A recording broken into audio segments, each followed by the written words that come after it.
All right, guys. Well, welcome. This is another exciting learning lab. And this one is really cool because we're going to be interfacing and interacting with so many different technologies. It's really cool. I'll tell you why. Because if your organization is one where most people in that organization use tools like Excel or Tableau, and if you feel like your data science department is the only ones that are using R and Python and some of these other kind of newer technologies, then this is the presentation for you, because we're going to show you how to set up this thing called an API. And what the API does is allows you to communicate back and forth with other types of technology, applications like Tableau, Excel, Power BI. They can all work with an interface with these things called APIs. And we'll talk about what that is in a minute. So if you've never heard of an API, don't worry, we'll kind of go through that with you. But this is going to be a working lab where we're really focused on connecting up this technology called Google Sheets with the API that is running behind the scenes with R, Plumber, AWS, and Docker. So everyone in the Google that's using the Google Sheet will have no clue that it's actually connecting up to an API to run. It'll feel like magic to them. But you, the data scientists that set this API up, know what's going on behind the scenes, and know that it's just basically R, your tool of choice, or Python behind the scenes. All right, so if this is your first learning lab, if you're just joining in, this is the 42nd learning lab, and we've got 41 more of these. The general workflow is we'll do about 20 minutes of presentation. We'll spend the bulk of our time on some code demos, so that'll be about 30 to 45 minutes. And then at the end, I've got pro tips, I've got some more resources for you, and I've got some bonuses for you. David, would you mind introducing yourself to everyone? Sure. My name is David Curry. I'm the owner of a company called Sure Optimize, and we do analytics and marketing, primarily around improving marketing performance and ROI. And I'm on these learning labs with Matt every 2 weeks. We talk about intermediate to advanced topics, and I'm happy to be here again. All right. Thanks, David. And my name is Matt Dancho. I am the founder of Business Science, and my single goal is to help you become a better data scientist. I do this through training like these learning labs. I also have courses out there. I called it an R track. We'll talk about that a little bit more at the end. And really, what I'm invested in is your success. I want to see you accelerate your career by utilizing these new tools and technologies that are just advancing so rapidly. Okay, so here's what we're going to do today. This is the agenda. So I've replaced the normal agenda slide with this workflow, because really, there's nothing better than kind of this pictorial view of what we're going to go through today. So first, we're going to start out in R, and we're going to develop an analysis. Then we're going to work on converting that analysis to an API, and we're going to be using tools and technologies. The first one is Plumber, and what that does is it helps us develop an API. From our R code. We're going to use also a technology called Docker. And what that does is it helps us put our API into a package that I can then transport. And then the final step is utilizing AWS. And that's going to be the final resting place of our API. And that is going to be served in the cloud. So anybody with internet access is going to be able to access our API. And then the final step is then we're going to have Google Sheets interface with our API. So people who utilize this Google Sheet, they're going to have no clue that they're actually connecting up to an API, and I'll demo it here in a little bit, but they're going to be able to interact with the data that our API produces and interact with and be able to manipulate it just through their Google spreadsheet. This is the fourth and final part of the MLOps series, and it's been a lot of fun. If you're just joining us, we started at Lab 39 with MLflow, and what MLflow does is it's a tracking API, and we learned how to integrate that with machine learning to make results more reproducible, and also to keep track of all of your data science results as you're doing like hyperparameter tuning and those things. And then we also saw how to serve up a model in the form of an API. So we started with an API, and we're going to be ending with an API. In Lab 40, we really focus on this technology called Docker, which is for containerizing apps. So we're going to, in this tutorial, just do a minimal example of Docker, but if you want to really learn Docker a lot more, I've got this Lab 40 that's already been produced. And then in the last lab, we went over Metaflow, and this is for scalable machine learning. So doing parallel processing, but in the cloud. So you're able to utilize this technology called Metaflow. And what that does is it interfaces with AWS and allows you to scale up. And what we did in that one was we scaled up to, I think, 5 or so time series, and we split those across AWS on different machines. And we did that using this Metaflow technology. And then here we are today with the Plumber API, and we're going to be working with AWS, Docker, and Plumber. All right. So if you want access to the previous Learning Labs, I have a program called Learning Labs Pro. And David, if you wouldn't mind giving them the link, it's also shown right down here. You guys can check it out, and I encourage you to click the link. We have over 40 labs already, and it's been crazy. We're now in our second year of doing these, so we have over 40 labs. We release one every 2 weeks, so 2 per month. They're each about 1 hour long, 1 to 1.5 hours, and you get tons of valuable perks from joining Learning Labs Pro. So you get the perks in the forms of bonuses, which I'll talk about what you're getting this week here in a second. So the bonuses this week, and this is really important because what I'm going to show you is the Google Spreadsheets. But what I'm not going to show you is how to create the scripts that run the Google Spreadsheets. So you're going to get, if you become a LL Pro member today, you'll be getting the scripts that it takes to connect up your Google Sheets to your AWS server. And then you're also going to be given instructions on how to set up an AWS server. And I'll tell you this, it took me 3 minutes to set up the server literally from scratch. So it's really, really super easy. And all you need to do is follow the instructions that I give you. But you got to become a LL Pro member to get those instructions. And you also get the scripts that run the Google Sheet as well. All right, so let's talk about the business problem today. And this is one that I'm sure a lot of data scientists kind of feel in an organization, especially if you've been working there for a while. One of the things that you run into is that it's very difficult to distribute your analysis to others. The problem is that your data science team works in tools like R and Python and maybe some Excel and maybe some other tools. But in terms of actually distributing this analysis that you're making, can be kind of a challenge, and it feels like there's a little bit of a barrier. And the problem is that everyone else is using these other tools, spreadsheet programs. So primarily Excel or Power BI or Tableau or Google Sheets. And maybe your group will make these dashboards, or maybe you'll be able to develop shiny apps and those sorts of things, which are also great solution. But the key here is that it's not very easy to interact. So if your user is used to Excel, you want to keep them in Excel, right? You don't want to have to teach them how to learn a new technology, or you can develop a shiny app, but that also takes time. So what if there was a better way? So a lot of times you kind of feel like this, and you just get to the point where that barrier drives you nuts, right?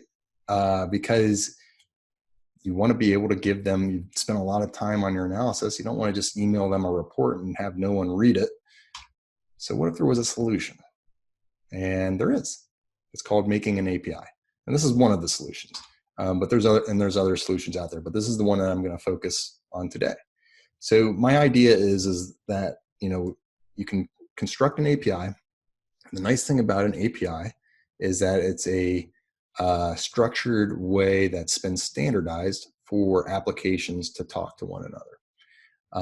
And if you've never heard of an API, all it is just something that produces this output called JSON. And JSON is just a standardized way for any web technology to communicate with. So most of these tools that are out there can all talk to an API. They just need to be set up to do so. So your data science team, what you can do is you can convert your R Python scripts into an API using a technology called Plumber. Talk a little bit more about that in a minute. That API then becomes an arbitrator.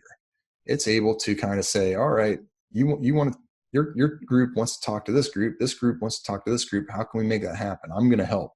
So your API is like the middleman, and that allows you to take your code that you've developed over here and convert it to results that others can consume.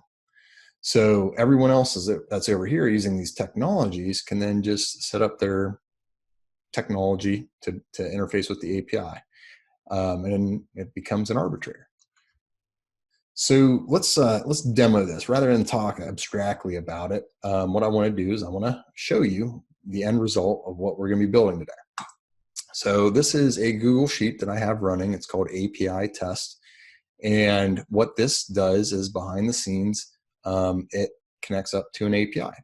And the purpose of this, it's very simple. It's a very simple application. All I do is I put in a package name here, and I have tidyquant in here. And then I give it a start date, an end date, and a period. And what it does is it pulls in some data and it creates a chart for me. And so let me show you just how it works. If I put in a new package, say I want to do ggplot2, I have a little thing called CRAN downloads. And if I click this button, it's a new menu item. If I click this get package data, what it's doing is it's running a script behind the scenes, and it's actually connecting up to an API and pulling down some data. So what did it just do there? Well, for the casual user that just wants to learn to collect some new data, and this could be sales data, or this could be whatever, data that's important to your organization, that user just knows to, tweak these and say if I want to change a date to, a different date range, say I want to switch this up, they're able to interact with your API this way. And I'm going to change the aggregation period from day to week, and we'll just rerun this. But behind the scenes, it's actually connecting up to a server that you have running in the cloud. And so right now what I'm doing is I'm downloading some package download results for ggplot2, which is one of the more popular packages in R. And you can see it shows the trends here from 2018 401, or excuse me, 2018, I guess it's the beginning of 2018, all the way up through the end date here. And behind the scenes though, what has happened is if I go into this, if I go to tools and script editor, there's a script behind the scenes that runs. And if you've ever used VBA or anything like that before in Excel, it's kind of like that, where you've got a script that runs and it's connecting up to an AWS server. And it's pulling in some data. And that data, where that data is coming from, is if I go to my AWS console. So if you've never used AWS before, this is a server that I have set up on AWS. It's what's called an EC2 server. And all it does is it's running a Docker container with my CRAN downloads API in it. And I've set up my Google Sheet to interface with that. So pretty sweet. And you can do this with anything. So that's the premise here. Is this is what we're going to build today. And the idea is that API that I just showed you that's running here in AWS is the middleman. That's all. Okay. So that was the demo. That's what we're going to try and build. And now we just need to talk through a few concepts before we jump into some code. So the first thing, what is an API? Here's the 80-20.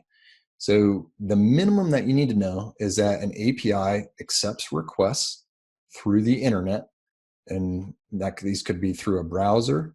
And then behind the scenes, that API is running some software. It's going to take the inputs, digest them, then run some algorithms that you may have developed, whatever scripts you've created in R. It could be simple scripts, and we'll see some really simple stuff today to set that Google spreadsheet up. And then it produces JSON. So literally accepts requests, runs some algorithms or some programs, and then produces results in the form of this thing called JSON.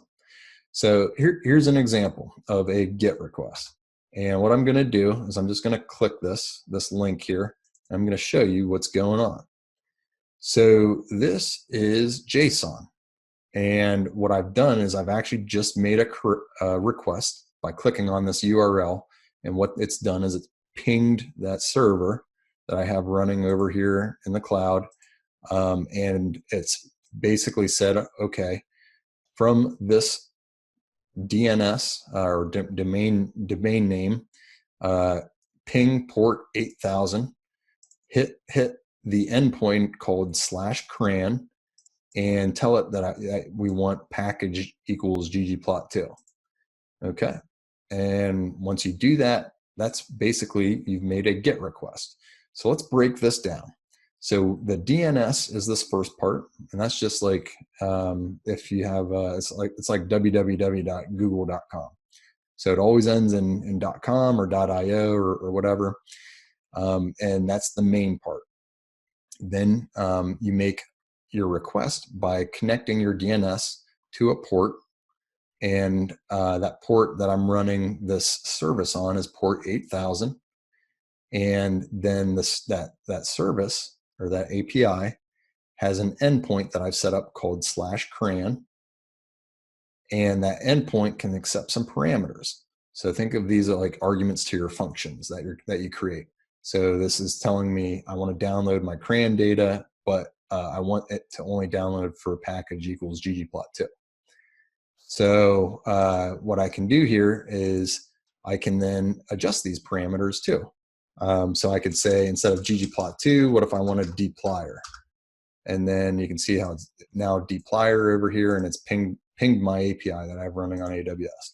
And then I can do even other stuff. So I can attach more requests by adding, or more parameters by using and if I want to do by equals week, I can accept some data, and now it's aggregated the counts by week.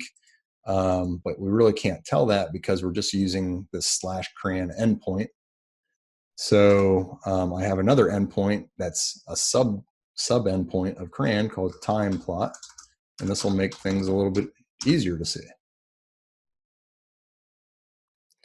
And this is that data just kind of tweaked into a different format, which is a graph. That's common for people to see. So now I can see what parameters I'm changing. I can see that this is dplyr. If I wanted to change the date, I can add another. I can do start equals, say I want to do 2017-01-01-01. And now it should start in 2017. And if I want to do, say, instead of by week, by day. And you can see just by changing around this URL string with these parameters here, I'm able to change the output of what's coming back. So behind the scenes, we're pinging some R code, and all we're doing is basically adjusting this URL string to kind of change the way that the data comes back to us, right? And if you get that, then that's all there is to it. You're just basically constructing a URL string, and that makes what's called a GET request. And based on how you format this, your data is going to come back differently. We saw here that it can come back as a plot. We saw here that if I get rid of this time plot endpoint and just leave it at CRAN, it comes back as data. And this is primarily how most applications will work with your API. So if you can make this part, it becomes really easy to allow other people to interact with your analysis. So how do we do that? All right. So we already talked about this. The browser, basically, you put in your URL and it pulls back the stuff called JSON. It looks like this. If you want more information on actually building APIs, I definitely recommend checking out Learning Lab 10. I spent a lot of time in that lab talking about how to set how get requests and post requests work. It's a really a useful lab. You also learn how to use this technology called Postman, which is for testing your APIs, building and testing APIs. Okay, developing an API. So there's a process that you'll go through to start with an analysis. It looks something like this. So these are the key technologies in the workflow that you normally go through. So you start with an analysis. And when you want to develop an API, it's just like any other analysis that you've done. You need to come up with a way to convert your raw data into process data, and then think of visualizations and think of how your user is going to interact with the information. So you develop an analysis, and you normally just do that locally on your computer. Then what you do is you convert that analysis to an API. You first use this technology called Plumber, and that's an API generator for R. And we'll see how that works. But basically, you create functions that wrap up your code and your analysis, and then that allows you to construct an API. And you'll probably test that API out locally. But then what you'll want to do is you'll want to push that API that you've created to the internet. So you don't want somebody to just be able to, because it has no use when it's on your own machine or your own computer. So it needs to be in the cloud where others can interact with it, or on a server internally to your company where others can interact with it. And that's where this technology called Docker and the technology called AWS come in. So you're going to convert to an API, and you're going to put it into the cloud using Docker and AWS and Plumber together. Then what you're going to do is you're going to connect your API to an application. So this is what's resting either on the web somewhere, or it's resting on somebody's computer. And what you'll do is you basically configure that application to be able to connect up to your API that you've set up. And once you do that, then the process is completed. So we're going to be talking a lot about Plumber. That's really going to be one of the focuses, but it's just going to be a minimal example with the goal of developing this Google spreadsheet. I already mentioned Learning Lab 10 is for really building this out. If you guys want to check out more and learn more about Plumber, it's got a lot of documentation right here. I'll put that in the chat. And basically, this is one of the tools that you'll need to become familiar with if you want to build more advanced APIs after this tutorial. The next thing that we're going to be focusing on is Docker. And again, we're going to be doing a minimal example. We don't have time to really teach you Docker full on in this training. So if you want to check out Docker, here is the information on Docker. I'll put it in the chat. And we also have Learning Lab 40 that teaches you Docker. And also, if you're interested in really learning Docker and developing web applications using this technology called Shiny, which is really good if you learn R, I have a full course called Shiny Developer with AWS that you'll be interested in, because I teach Docker as part of the deployment strategy.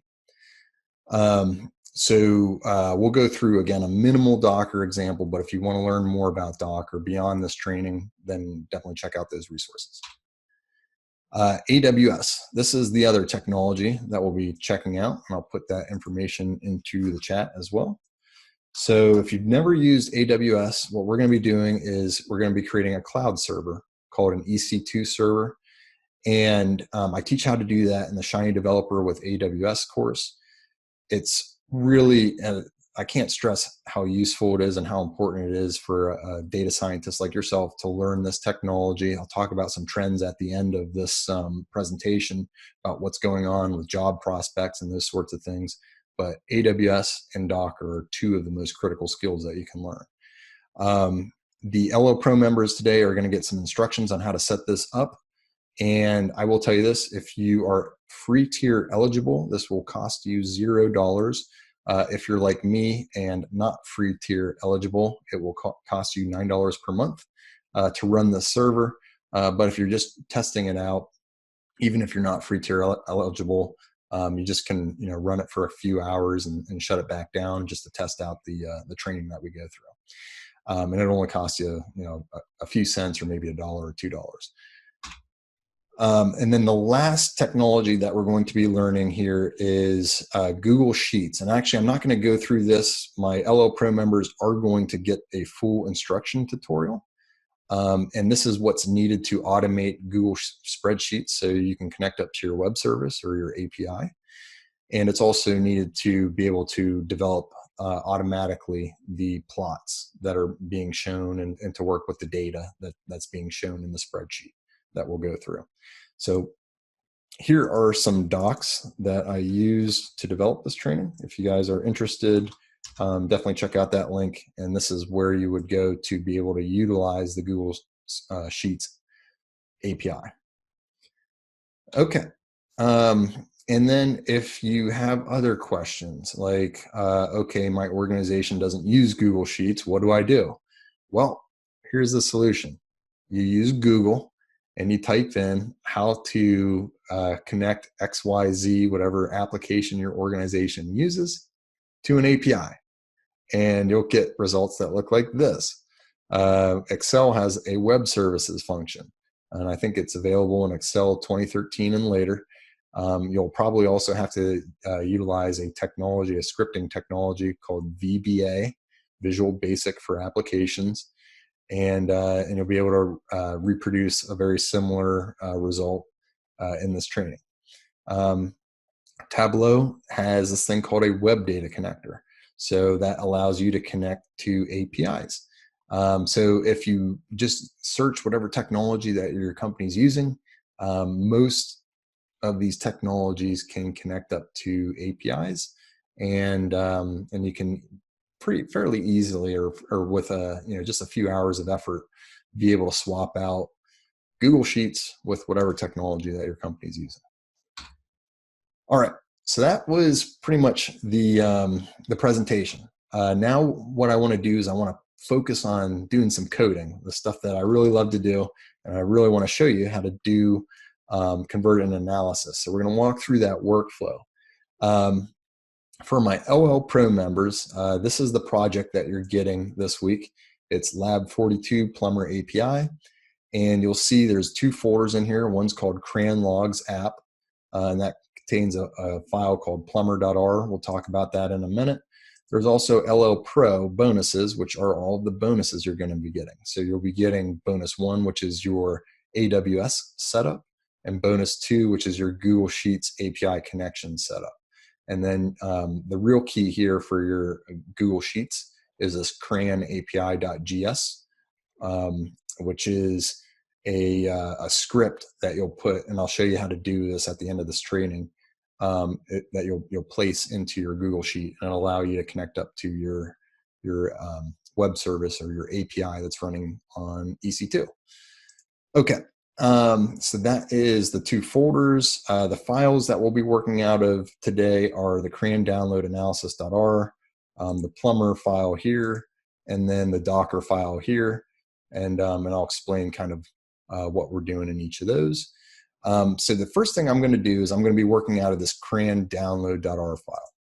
And this is just a simple analysis that I've created, and it's super simple. All we're doing is we're downloading the package, the count or the number of times a package is downloaded per day. So I'm going to 3 libraries. I'm going to use Tidyverse, which is core for data wrangling, TimeTK, which is my time series package or one of my time series packages for manipulating time series data, and then CRAN logs, which is for downloading the information on how many times your whatever package that you're investigating has been downloaded. So the next section is get downloads. And what we're doing is we're going to select a package, and that package is called dplyr. So I'm going to select a package. I'm going to use this CRAN downloads function. And I'm going to hit Control and Enter. And what it's doing is it's downloading the hits for that package. And you can see it's downloading it as a data frame. And then what I'm going to do is I'm going to convert that data frame to a tibble so I can more easily understand it. So I've got 3,533 by 3. There's date, count, and then the name of the package that you're downloading. So that data, what you might want to do is, you might want to visualize it. So what I'm doing is I'm going to take that package downloads, I'm going to group it by package, so I can see there's only one group in here. I'm going to filter it down, and now I just have 3,500 observations. So my end is July of 2020, and then what I'm going to do is summarize the date column. I'm going to summarize the number of counts by week. So that's what this summarize by time function does. And now I can see it's 501 by 3, and we can see that this is now a weekly series. It was a daily series before. And then I'm sorry, what was that?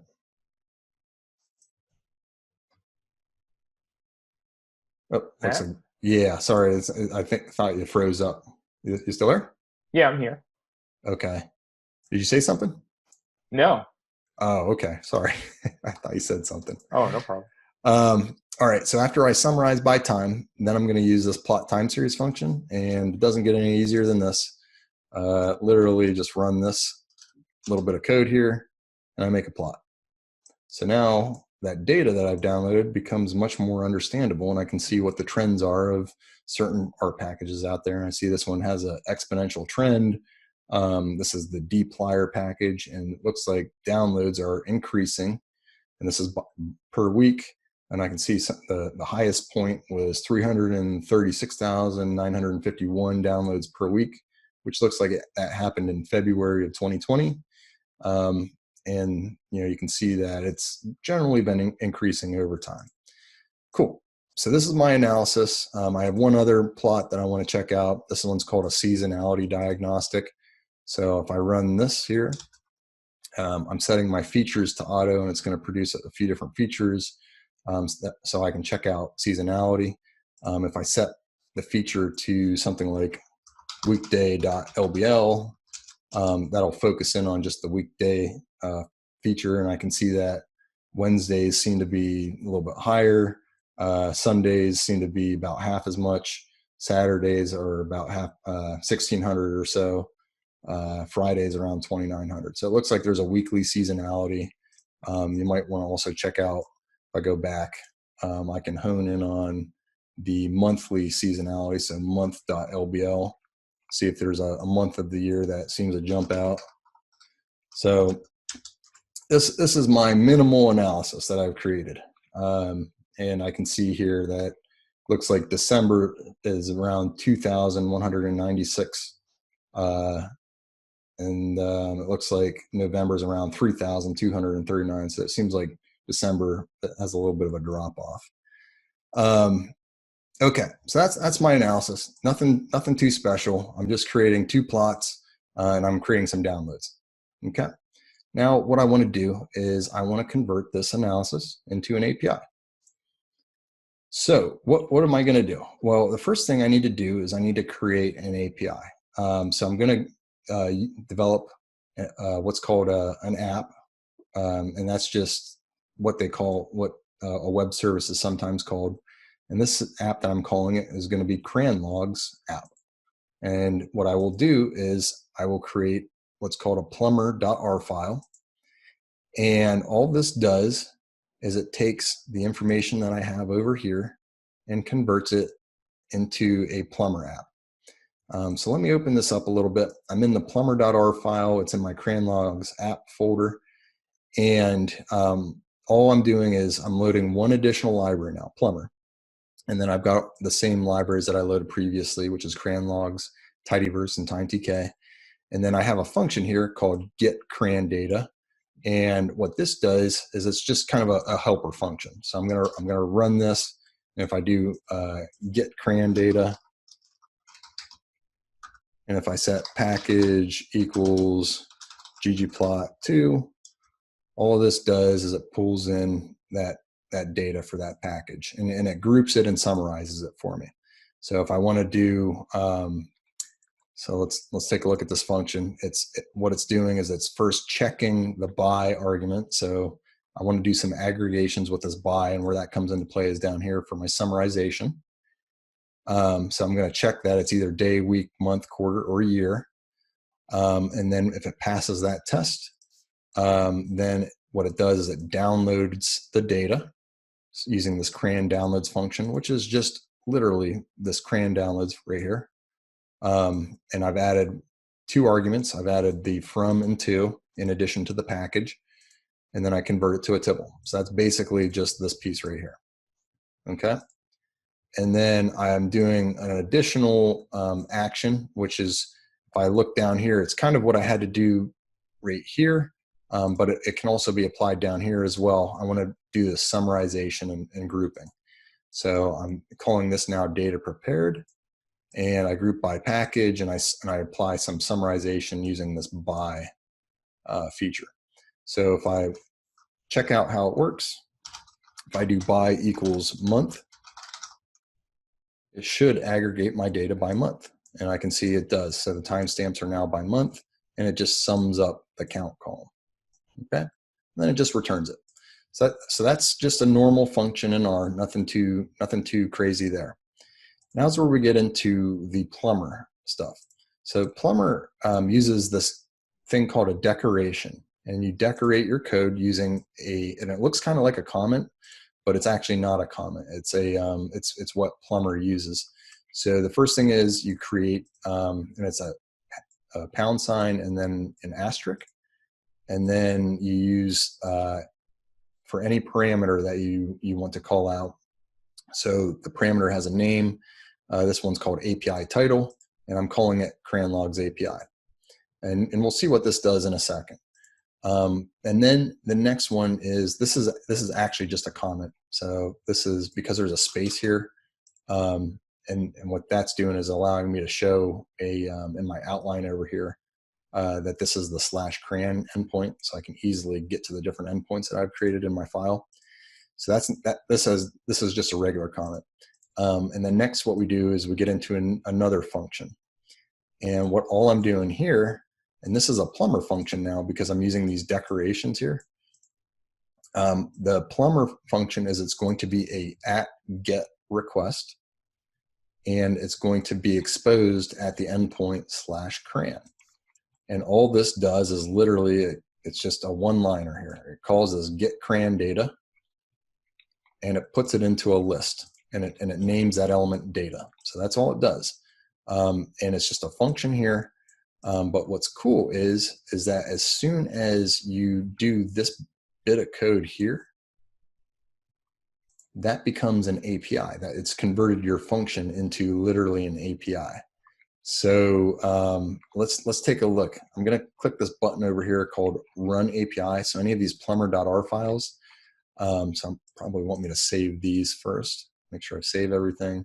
I'm clicking this Run API button, and as soon as I do that, it's taken this function here that takes package, start, end, and by, and all it does is it runs my get CRAN data function that I wrote up here, and it's converted it into an endpoint. So it's now this /CRAN is right here, and if I click this and open it up, I can see that there's a param package that's right here, a parameter start,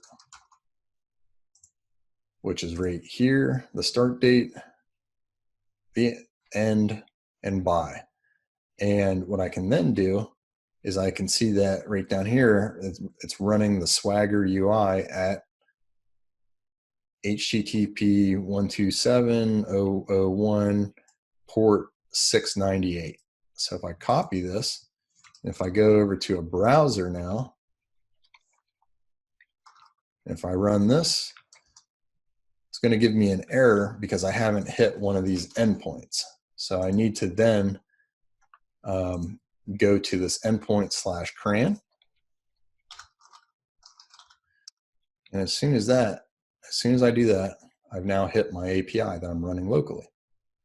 So pretty sweet.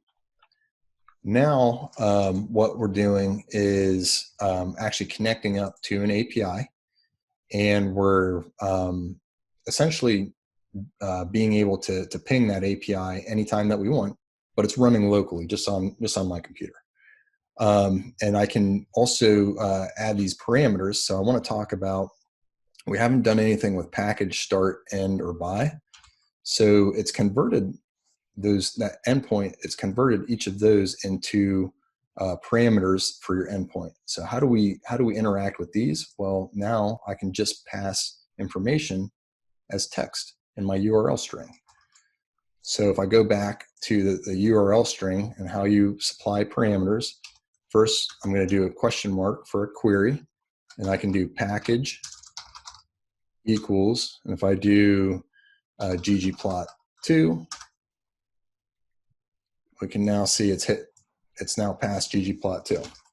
And if I go back here, so what it's doing behind the scenes is it's taking that URL string and parsing it out and sending package, and it's providing, it's overwriting the defaults dplyr.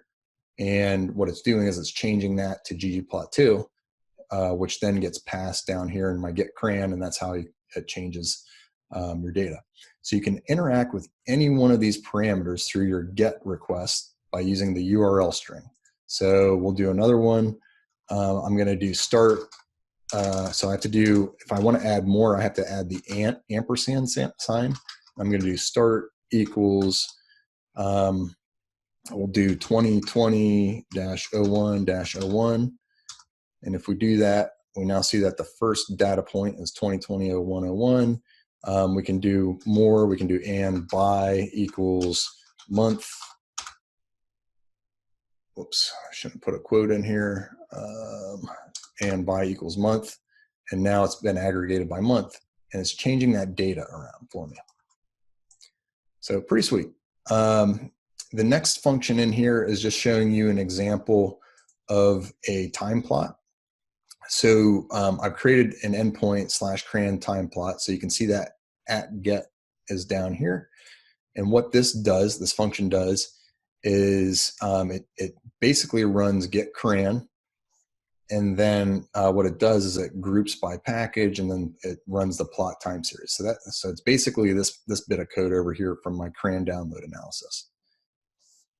So you drop that in here, and you create a function, and I've added a few extra parameters. One's called show smooth, one's called smooth span, and you can see here in my decorators, what I've done is added the extra parameters over here. And then the one key thing that I've done, well, there's two key things. One, I've created this as a sub endpoint of /CRAN, so I can see that there's /time plot now. And then number two is, because this does not return JSON, but rather it returns what's called an HTML widget, which is a plotly plot. I have to use this thing called @serializer HTML widget. So when I do that, it allows me to produce an HTML plot as opposed to JSON text data. So let's test it out. So to hit this endpoint, I just add /time plot right here, and it should convert this data into a time plot. So now I can visualize it and say I want to toggle the smoother off. So if I do show smooth, I can set that equal to false. Let me run that. There it goes. And the other thing I could do is this, there isn't a whole lot of data here, so I might want to back it off a few years. Backed it off to 2018. So you can kind of see the general trend here. And we might want to do by, say, might try to do by day, just give it a little more granularity. Okay, so you can see what it's doing. But basically now I'm hitting this endpoint, and it's producing, instead of JSON, it's producing HTML and in the form of a plotly plot. Okay, sweet. The last one here is the seasonality plot. And this basically does just the same exact thing that the plotly plot did. It takes the some arguments. It's going to collect the data, and then it's going to apply the plot seasonality diagnostics. And so that's basically just kind of copying and pasting this little bit of code right into here. Okay. So once you do that, you're then able to hit the only thing I've changed here is the slash CRAN instead of slash time plot. It's now slash seasonality plot. So if I go up here and if I do, instead of time plot, if I go to seasonality plot,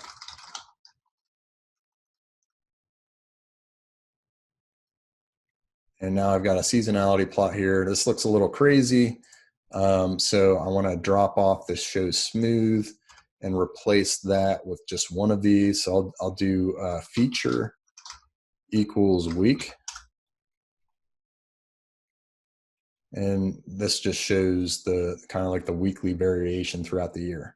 And now you can really see that December, the last week of December tends to be pretty low, around 13,000 downloads versus, leading up to that, it's much higher, around 30,000 plus downloads. So definitely there's an end of the year seasonality cycle that tends to happen with package downloads. So cool. We now have taken our analysis and we've converted it into an API.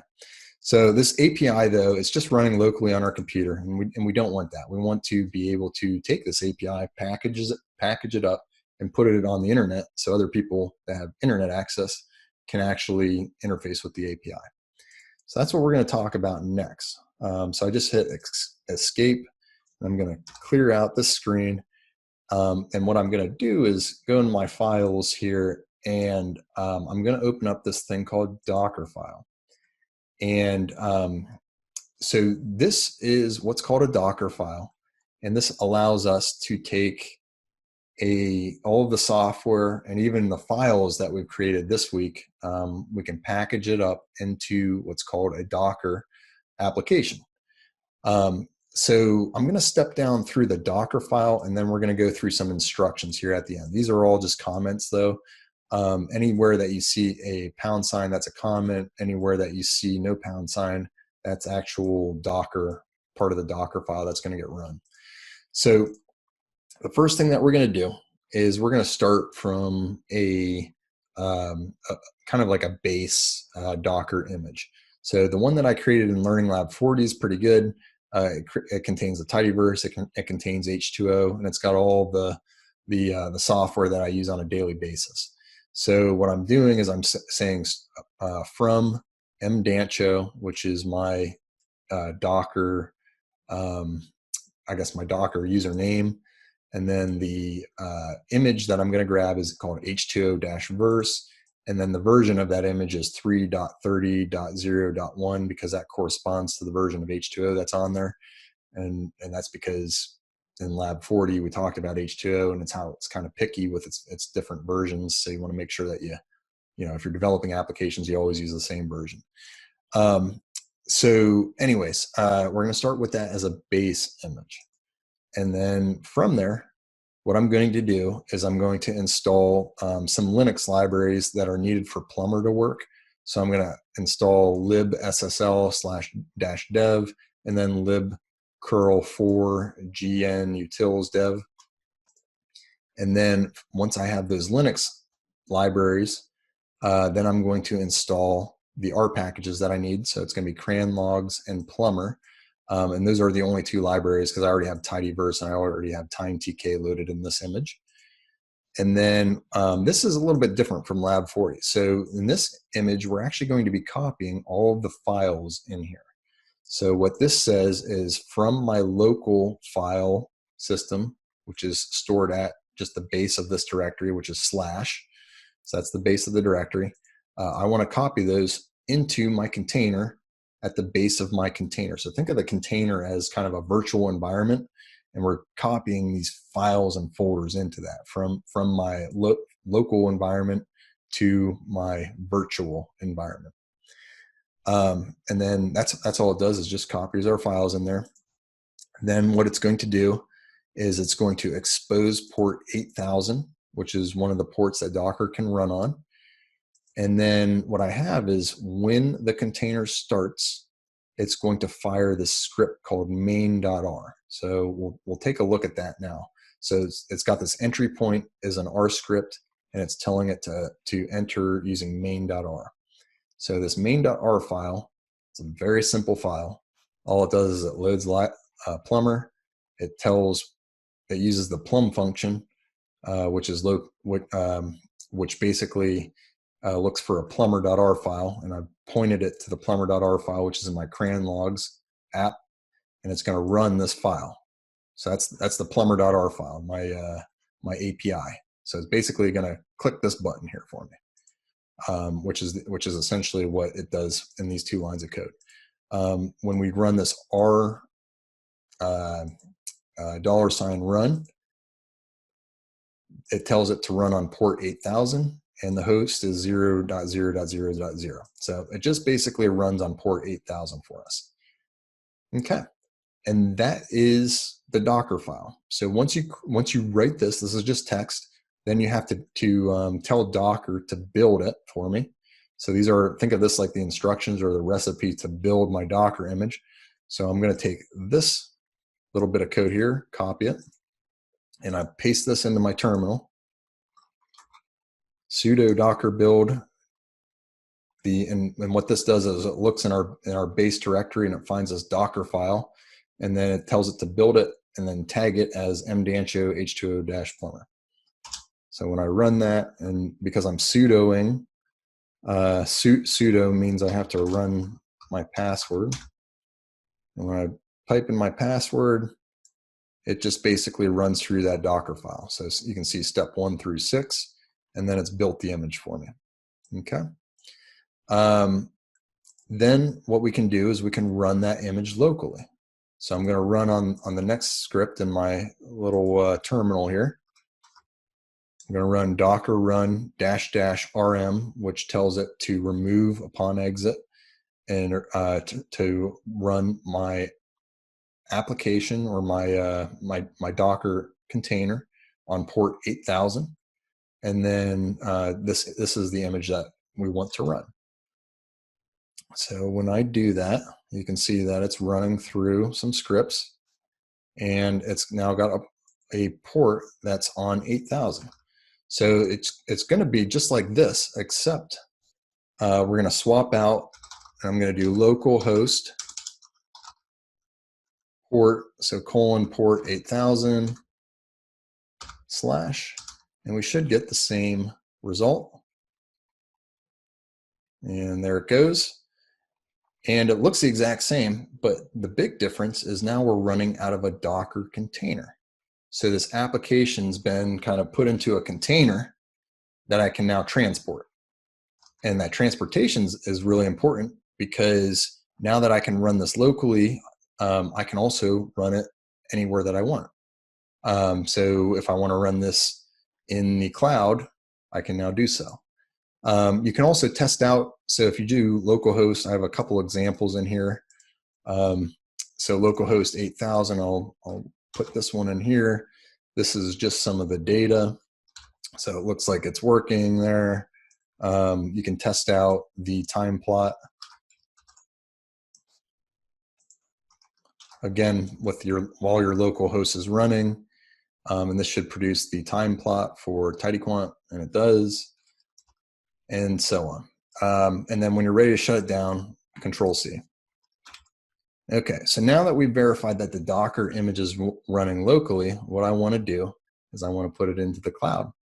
And this is where the Learning Lab tutorial kind of gets a little bit into the LL Pro membership. So in the LL Pro bonuses, I have bonus 1, which is my AWS setup.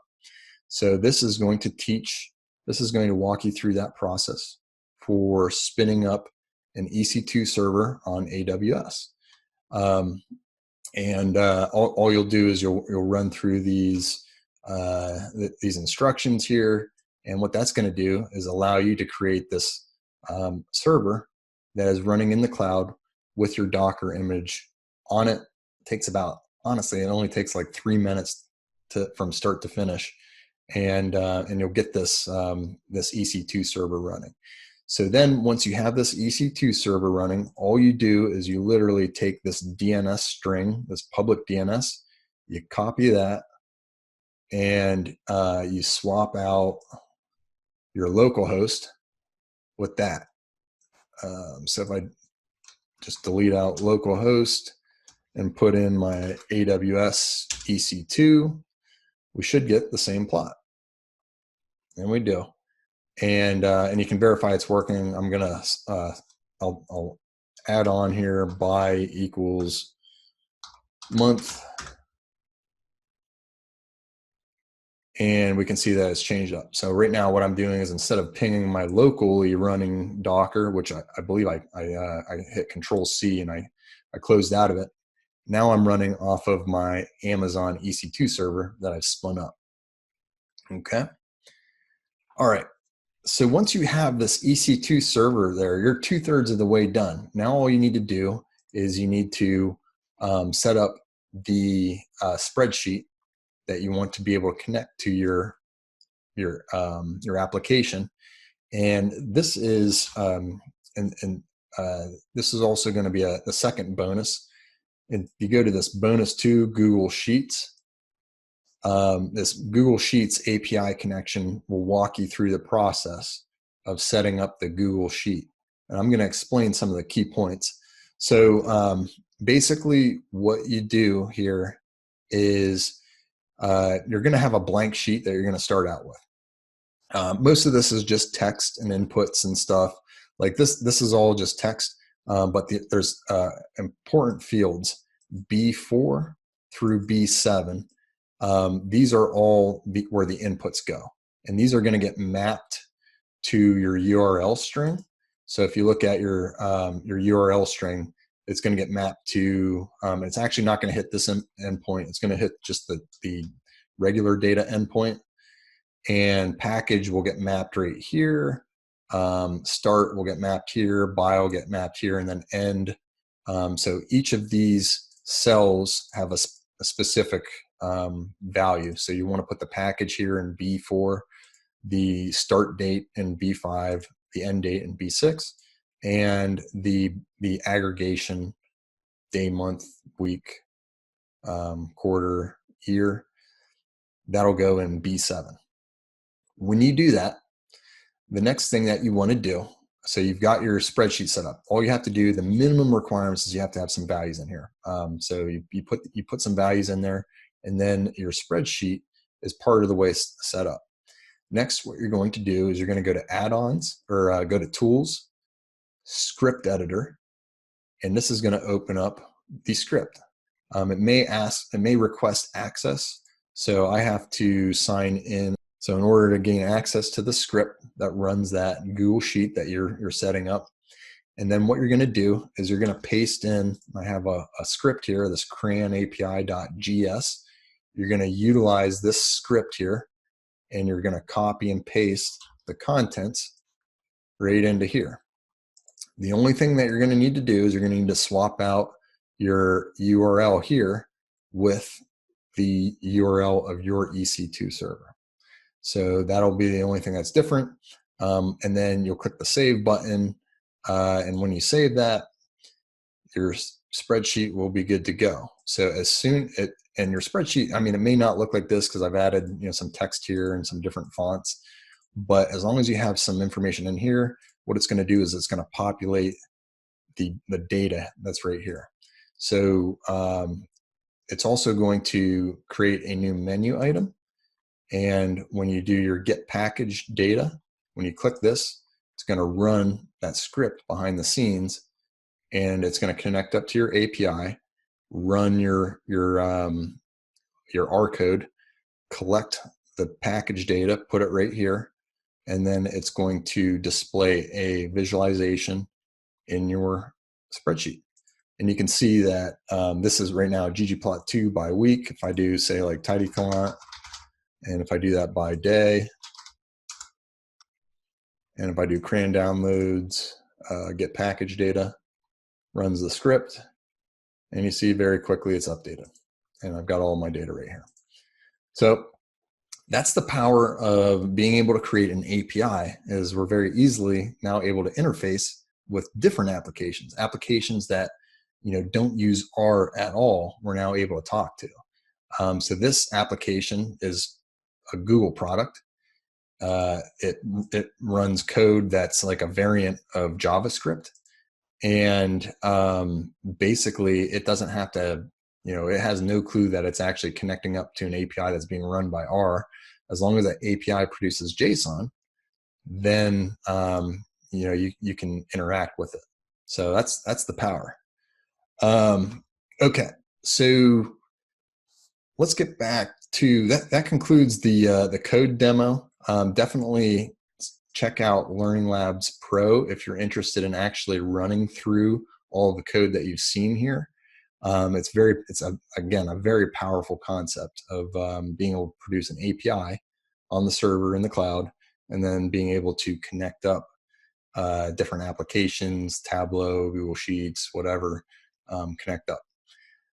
Now I want to talk about a little bit about your development and this transition from becoming a data scientist to becoming somebody who's able to really produce products and put them into production.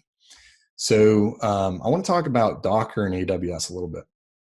And these are some information that's run by Indeed, a job company that tracks a lot of different information from their job postings and searches. And what we see for technology jobs, now this is specific to tech skills.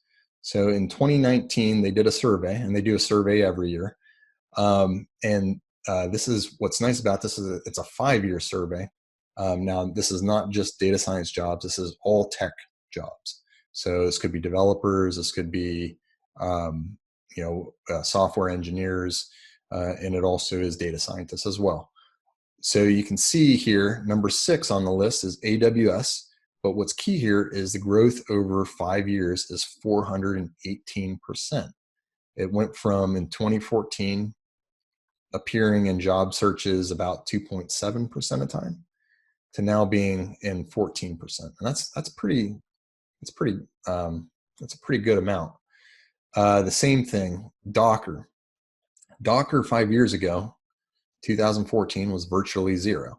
Now it's up to almost 5%.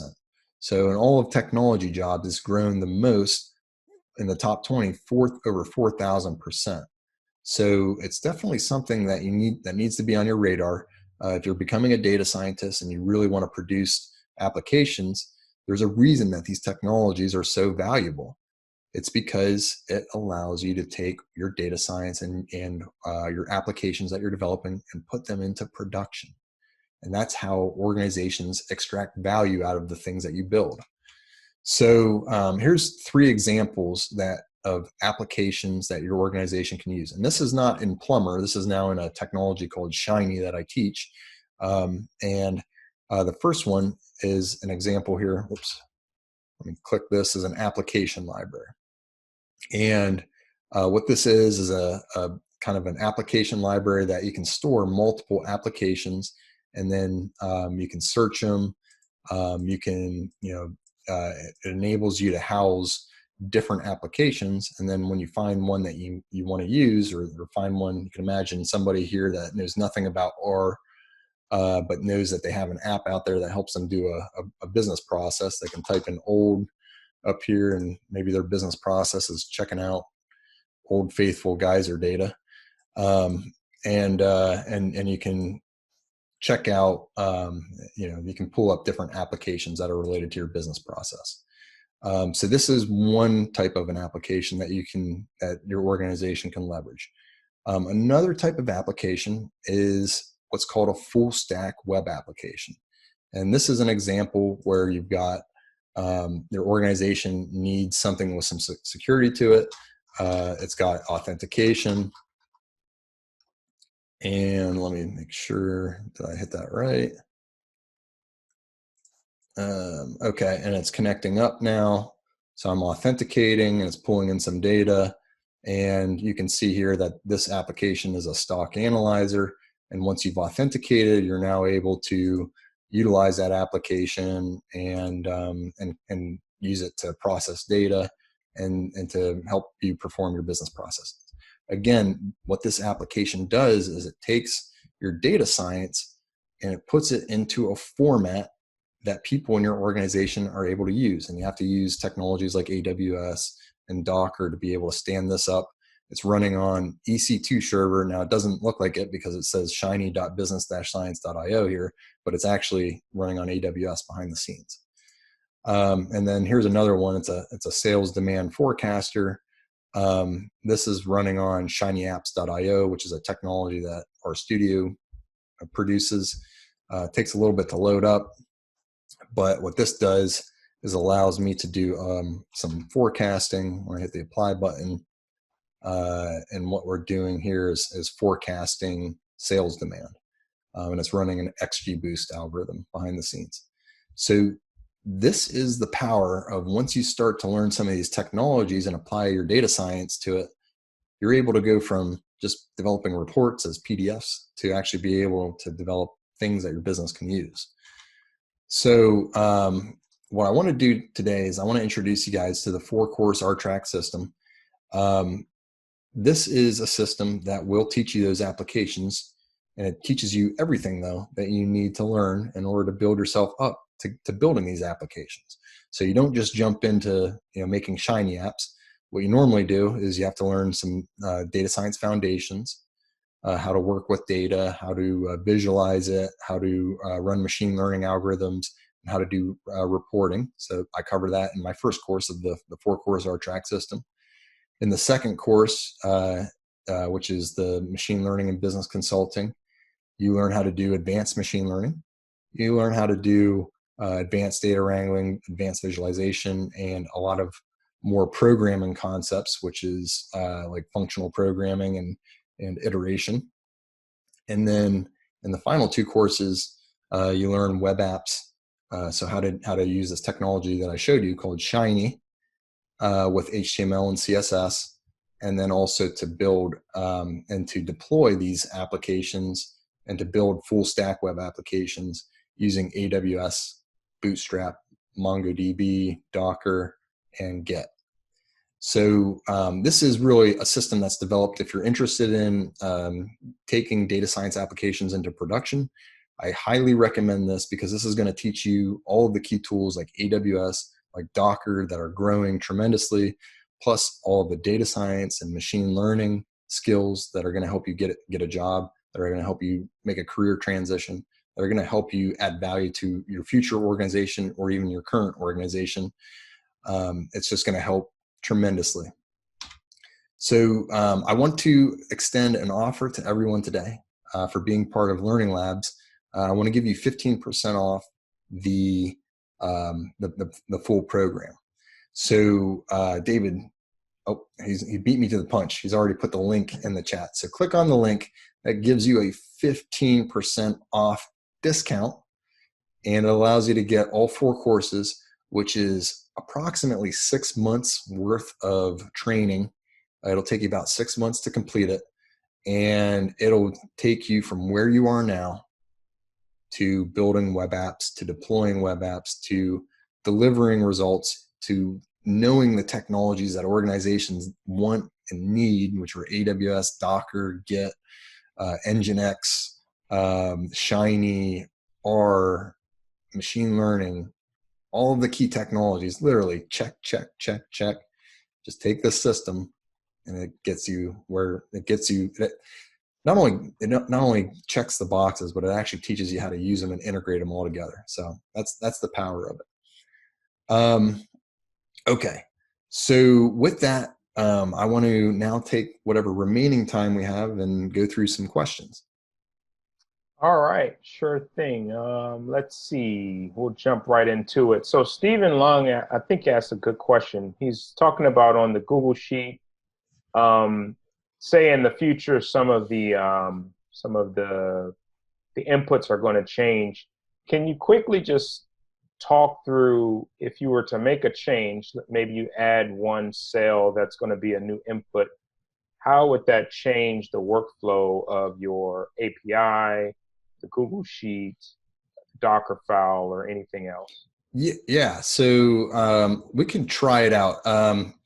So if you want to change something, so managing a change, it's actually pretty easy. So in your Plumber app, say there is another, in this plot time series function, for example, say there's another argument that we want to add. So plot time series,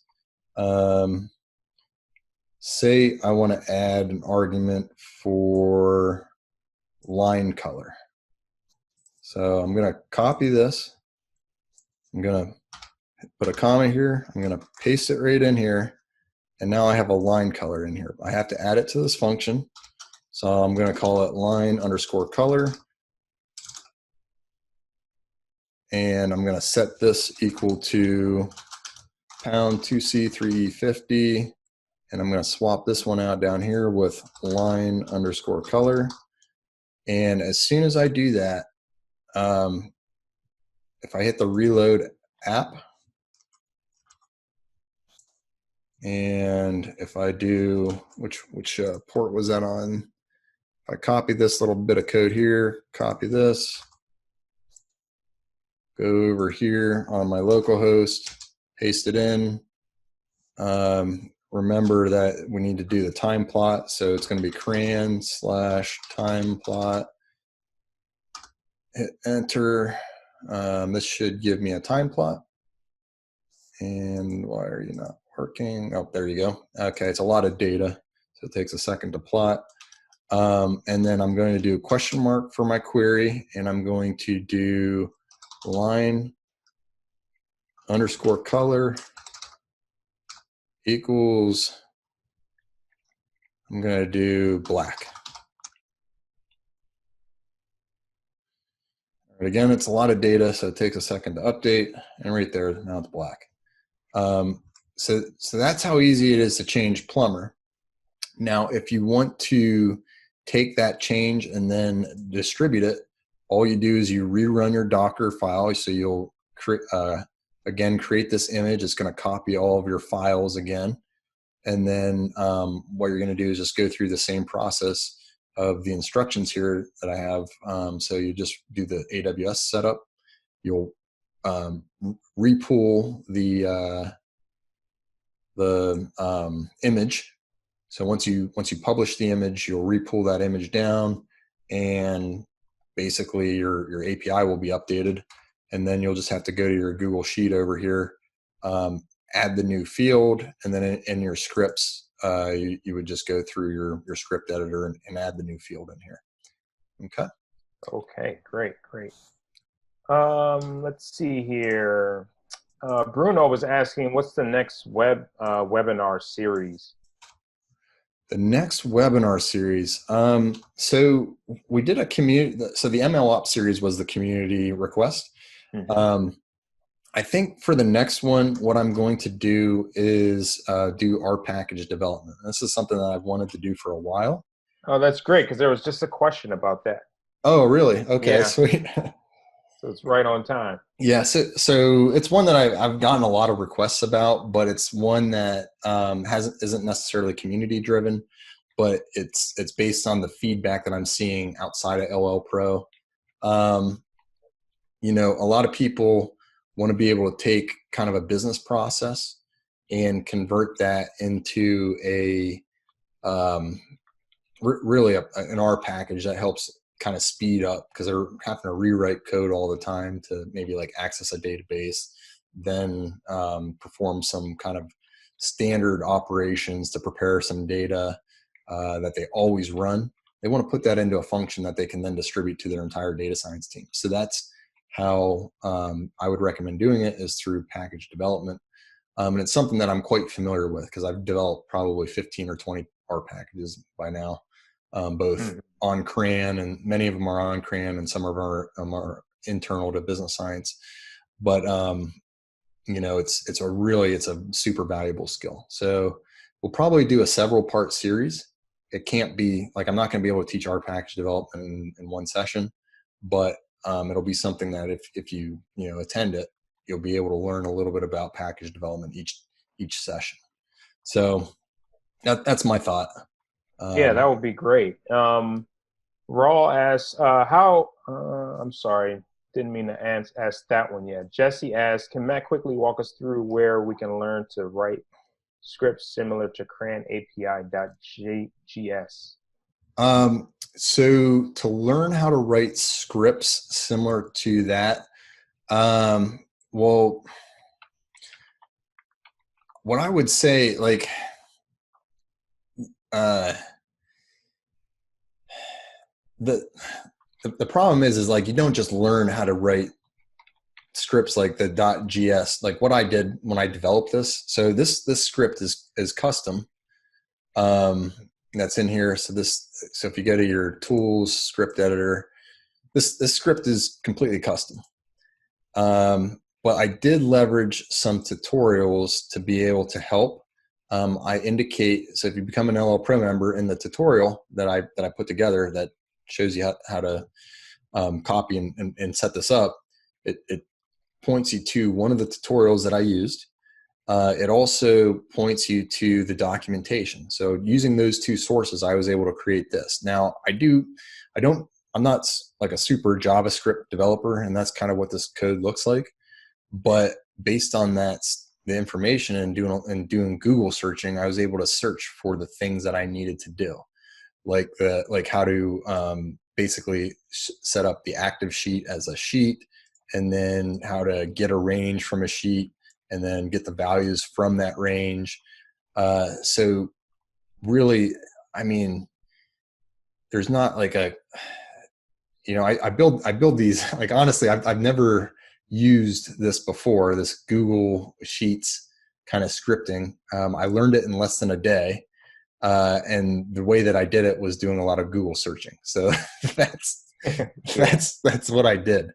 Now, honestly, I do this every week. So like, this is just a process I'm accustomed to, having to learn something very quickly by Google searching. So what I would definitely recommend is find the resources that you need to execute on the specific task that you want to execute on. For me, that task was putting data into a spreadsheet. That was one of the tasks. The second task was making a plot from that data. So once I found the resources that I needed to do that, I didn't need to learn all of how to build .gs files, but what I learned was the two specific actions that I needed to do in order to be able to create this product. And that, to me, that took maybe 2 or 3 hours versus trying to learn how to do all of this scripting by taking a course or something like that. So that's what I would recommend. I wouldn't spend weeks trying to learn how to do this, because you'll probably only ever do it once or twice. But unless you're doing it like every week, I wouldn't take a course on it. Yeah, great advice. Let's see. Francie asks, how do I add Python 3.6 and Python libraries to the Docker file? So you would basically just install Python, probably installing Conda or something like that. And then actually, I think what you can do is you can run reticulate. So literally in the Docker file, what I would do is in my Docker file, I would add in here, install reticulate, and that gives you the R package reticulate. And then I would add a command down here to run an R script with the reticulate. So let me control C this. So reticulate has a command called install or conda install, and then I would give it an environment name that I would want to call it. So environment name, what they say, Pi36? Yes, 3.6. Okay, so like something like Pi_36, and then I would tell it Python version is going to be 3.6, and then whatever packages you want to install, I would do probably like pandas, maybe sklearn, whatever else. If you want, I don't know, TensorFlow. I think TensorFlow is good on 3.6. So you would basically take this, you would put it in here, doing run. And then I think, so let me just do this real quick. Docker file run our script. So I just did a quick Google search, running your R script in Docker. It actually says the Python library is from HTTPS. No. I don't understand that. So you should be able to run R code. Yeah, that's not what I want. But basically, yeah, not an R script, but a actual like line of R code. So run R script.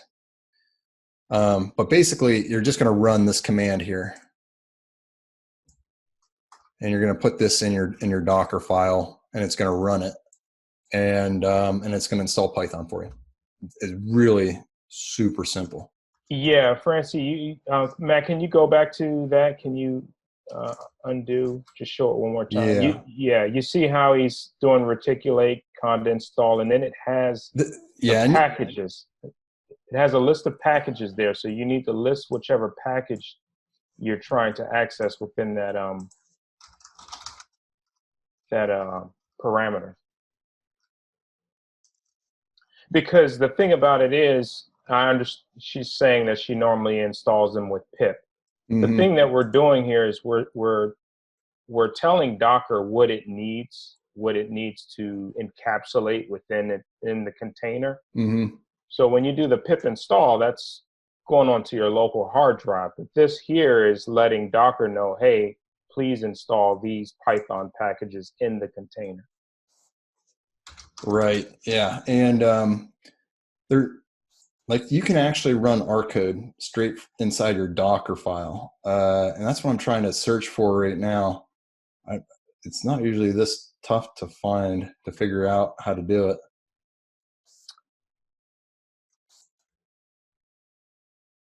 Here we go. It's easy. It's very easy. So you do run R-E. You put this in quotes. I'm going to do single quotes because I have everything else in double quotes.